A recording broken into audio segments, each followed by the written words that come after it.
Magandang umaga sa inyong lahat. Ako po si Princess Luan Isasumin.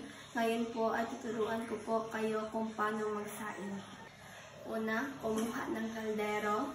Pangalawa, lagyan ng bigas.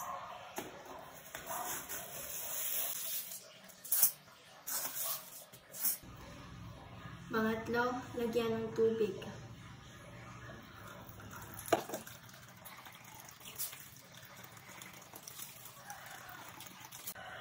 Pang-apat, hugasan ito at tanggalin ang maruming tubig.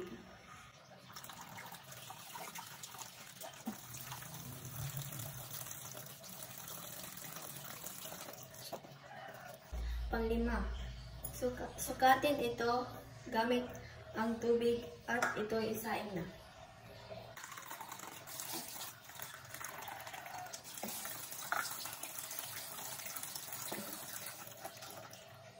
Pang-anim, sindihan ng stove at ilagay na ang rice cooker.